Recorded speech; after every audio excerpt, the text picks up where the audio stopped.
Hi, this is Julie with Beadaholique, and I want to show you how to make one of our exclusive kits, and that is these embellished beaded kumihimo bracelets, and they feature seed beads and pip beads.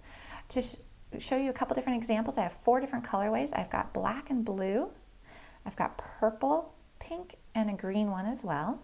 And I'm going to show you how to make the purple and gold one. I think it's really pretty and it'll show up well here on camera.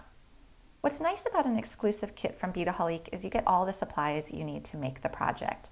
So to make this bracelet, you're going to need cord, glue, a clasp, some seed beads, and these fun little pip beads. With the Kumihimo kits, we do also give you the actual tools that you're going to need. So you're going to get 8 bobbins. This is what a bobbin looks like, and I'll show you in a moment how we're going to use these. And you're going to get the Kumihimo disc, as well as this instruction manual. You'll get actual specific instructions for this kit, but I do want to show you to get this manual, which shows you a bunch of different projects as well, which is kind of fun. So the other tools that you're going to need that are not included are really tools just that you should have around your house, like a pair of scissors, some tape, and then we are going to make a kumihimo weight. This is going to help with the tension of our braid. If you do a lot of kumihimo, you might want to consider a kumihimo weight. This is something that's very specific for kumihimo.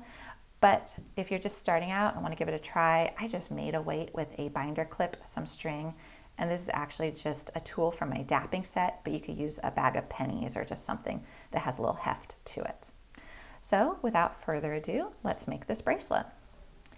First off, we're going to need to cut 8 strands of cord. We're going to be doing a standard 8 warp braid, which means we're going to need 8 cord lengths, all about 36 inches long each. I've done a lot of these so I can kind of just tell what 36 inches looks like. If you are not familiar with that, go ahead and measure it out. It doesn't have to be exact. It could be 34, it could be 38, but just up around that number so that you have enough cord.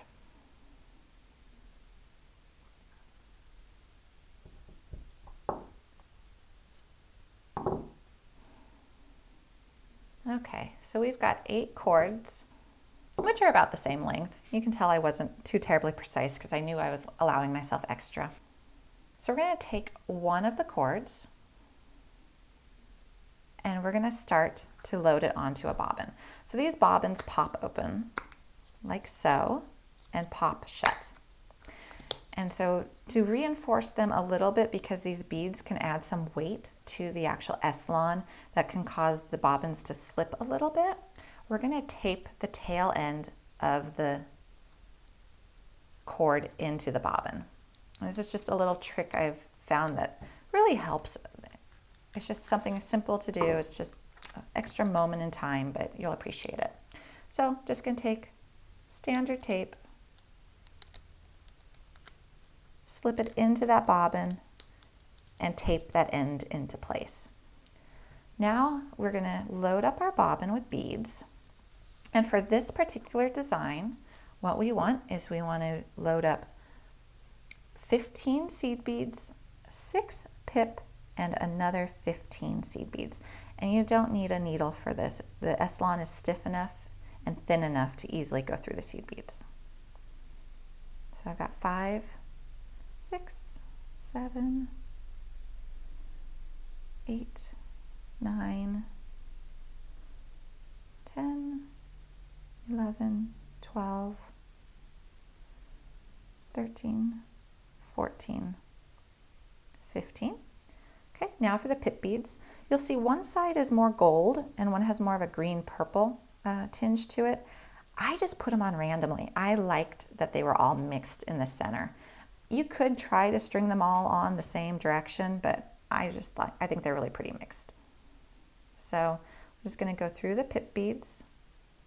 One quick tip is if you're having troubles going through the hole, go ahead and just cut yourself a new tip essentially to your S-lon. If you have a big eye needle at home, you can definitely use it as well.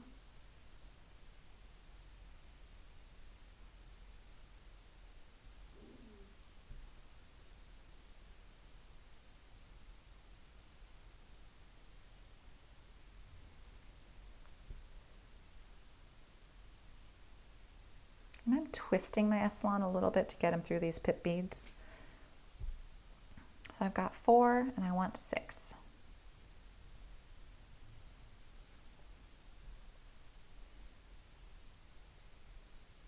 Okay, there we go. So now we're going to go ahead and add another 15 seed beads.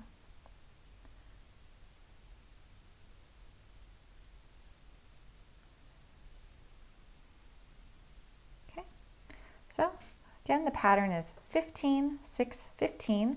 We're going to slide these all the way down to the inside of the bobbin. And now we're going to wind up the cord. So we have a tail of about 12 inches and snap it shut. And we're going to repeat with our other 7 bobbins, repeating that exact same sequence. And I'm going to go off camera, do that for a moment, and then I'll come back and I'll show you how to set up your disc and start braiding.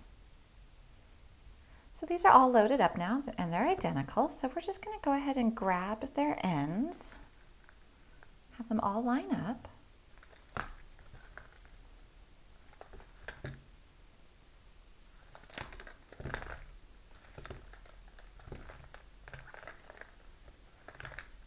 Okay, and now we're just going to tie a simple overhand knot. And you want that knot to rest down towards the ends. Now I need a little bit more length on a couple of these, so I'm just going to make sure I have that 12 inches or so of length. Okay, these guys do like to spin. Okay, I'm going to take the knot and I'm going to put it through the kumihimo disc, that center hole, going from the side with the writing to the blank side. And then I'm just going to hold it down here. And because these are all identical, I don't have to worry about which ones I put where. We are going to line up a strand to either side of all the dots, so the 32, the 8, the 16, and the 34. If we had different types of beads that we were wanting to spiral, it would matter which beads we placed where, but because these are identical, it doesn't. It takes a little bit of the effort out of this, which is nice. So 1 strand to the left of the 32, 1 strand to the right, 1 strand to the right of 24. I'm just untangling these as I go. 1 strand to the left, and there are little slots I'm fitting these into. This is a foam disc. Okay.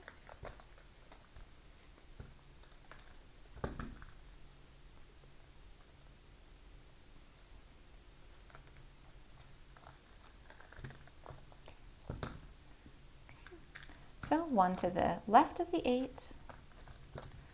These don't have to be perfectly untangled. You're going to be doing your non-beaded braid to begin with. So what happens right down here by the knot is not too important. What's important is that you get these lined up correctly on the disc. Okay. So, and then the 16. So I'm going to pull all of these tight so that knot rests in the middle. And then I'm going to attach my weight to it. So from the underside, I'm just going to pull on this knot a little bit and clip on that weight. Okay. And now we're ready to braid. And we're going to braid without beads for about 1 inch, and that's going to allow us to have an area to attach our clasp to. So the way you do this is you take the strand, which is to the left of the 16, and you're holding the disc with the 32 facing you. So the left strand goes up to the left of the 31, and the right strand on the right of the 32 goes down to the right of the 15. And then you rotate once counterclockwise. And we're going to just repeat that same action. So it's always the left strand that's on the bottom up to the top left, and the right strand, which is up top, down to the bottom right, and rotate. And that is the motion. This is all there really is to kumihimoing, which is wonderful and why it's so zen-like. It's just left up to the left, right down to the right, rotate, left up to the left, right down to the right, and repeat. And we're going to do that now, and we're just going to braid 1 inch without any beads, and then we're going to start to add our beads.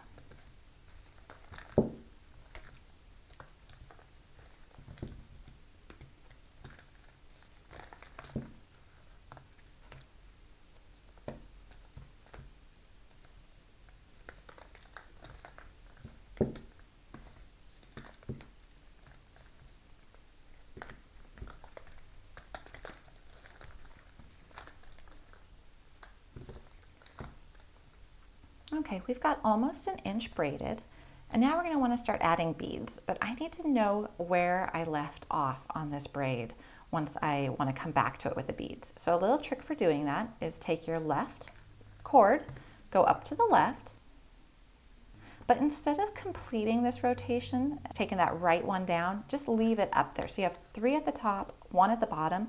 So I could leave this, it can go any which way, and I'll come back and I'll know that I need the top 3 ones facing me and the one single one down at the bottom. And that way I won't lose my place. So what we're going to do is, you can see we've got this non-beaded braided portion, and I have about an inch. So now we're going to add the beads. So to do that, unwind your bobbin.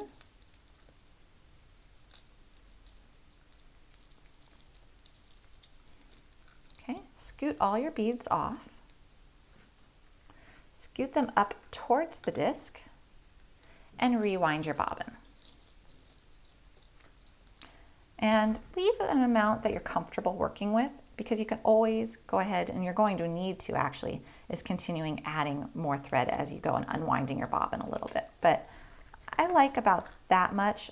Any more than that and my bobbins get really tangled. One little quick tip is to add a little tape to the outside of your bobbin, and that just helps to hold it in place. So I add it right along the outside, and then that's going to stop the cord from unwinding on its own. And it's just due to the weight of the beads. It can sometimes drag down the bobbin, but that way they're going to stay in place. Now, when I do run out of cord, which you'll see will happen as you're braiding, you just take that piece of tape off, unwind a little bit, retape it. So that's pretty easy. So we're going to do this for all of our 8 bobbins. So now we just need those beads on the outside.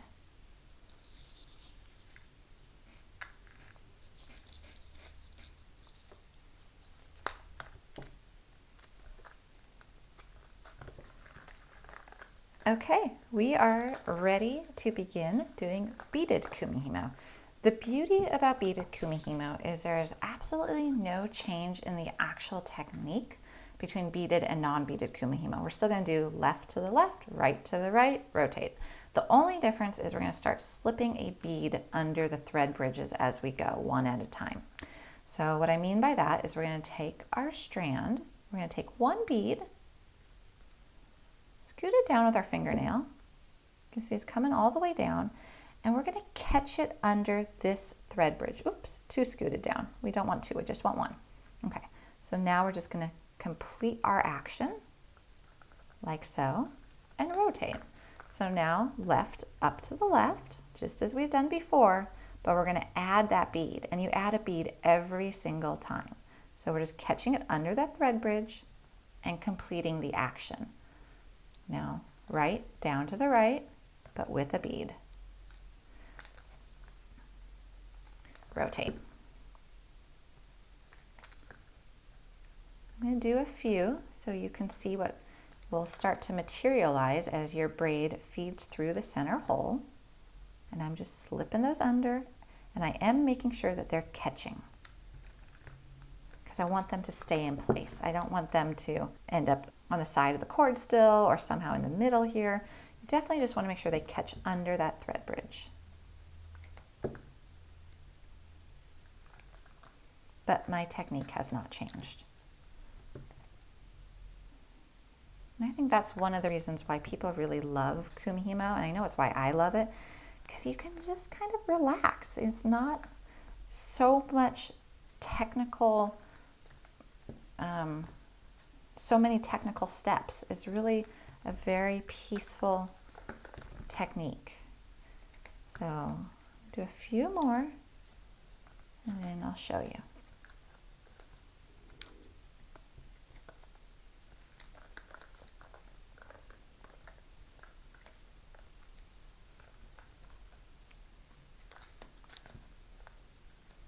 Okay, let me do one more and then hold my place. So I'm going to do the left, up to the left, but I'm not going to do the right down to the right. So I know where I left off. If you ever want to, if this gets a little bit off kilter, you can always just pull your strands. There we go. So this is what we're starting to see, which is that braid materializing with the beads, and it will look like this. And this pattern is created just based upon the placement of the beads on our strand because we loaded it accordingly. We did the pip beads in the middle surrounded by the seed beads. We're going to end up with this center focal piece of pip beads. So just continue until you run out of beads, and then I will show you how to finish off your braid and how to attach the clasp. And one quick note, in case you're wondering, when you do get to the pip beads, you do not change your technique at all. You just keep doing them as if they were seed beads, catching them under the thread bridge, and you just continue along your way. So don't worry about having to do anything additional. Just continue along and you're going to end up with a nice long braid with a pretty focal piece. After you've used up all the beads that you strung on your bobbin, this is what your braid should look like. And you see we do have that nice center focal piece. Now to create the other end of non-beaded kumihimo, we're just going to continue the same process. You probably got that from the beginning of this video, but I did want to just show you again real quick. So we went from beads to no beads, and the whole process just stayed the same. We're just going to do left up, right down, rotate. And we're going to continue that until we have another inch or so of non-beaded kumihimo.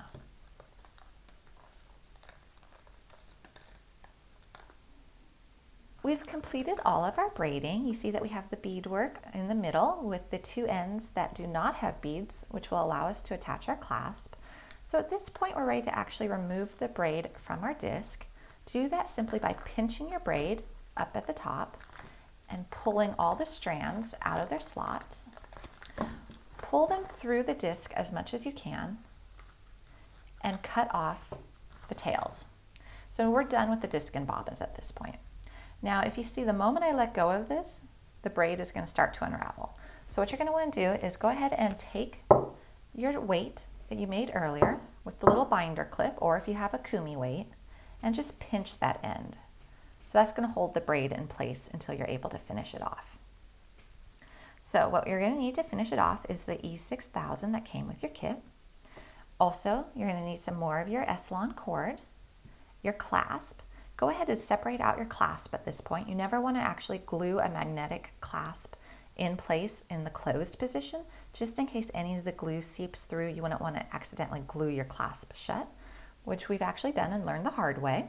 So we're going to separate that out. And now what I'm going to do is, instead of using the S-Lon that comes in the kit, because I want you to be able to actually see what I'm doing on camera, I'm going to grab a different color, but you're going to be using the same color. So go ahead and measure out 12 to 14 inches.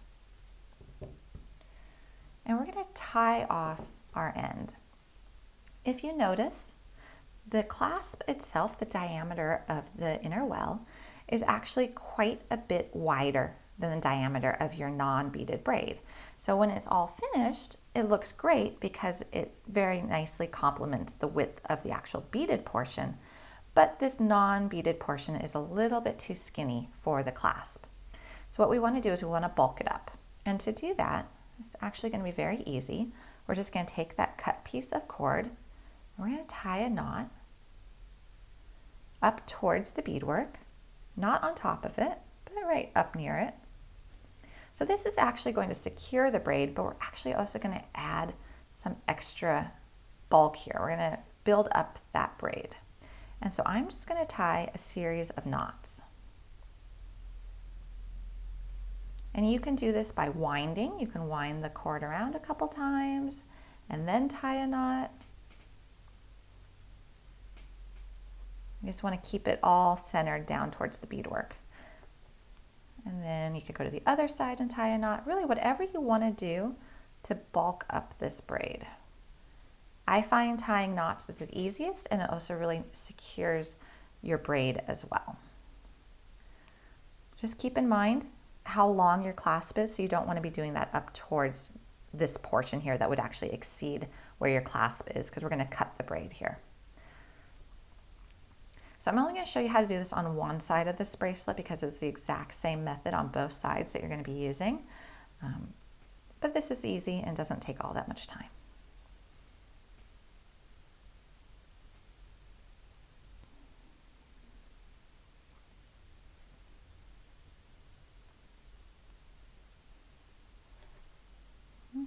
do one more on the other side, and then I'm going to call that good.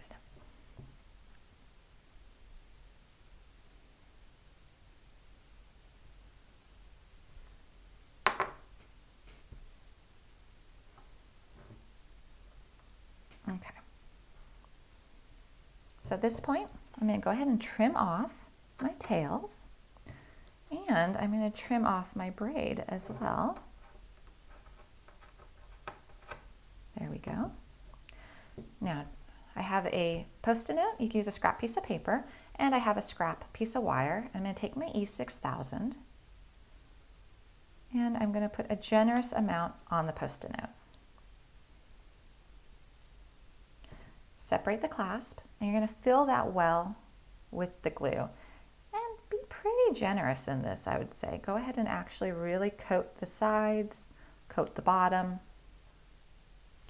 You don't want the glue to seep out and onto your braid, but you do want enough in there to really glue that cord in place.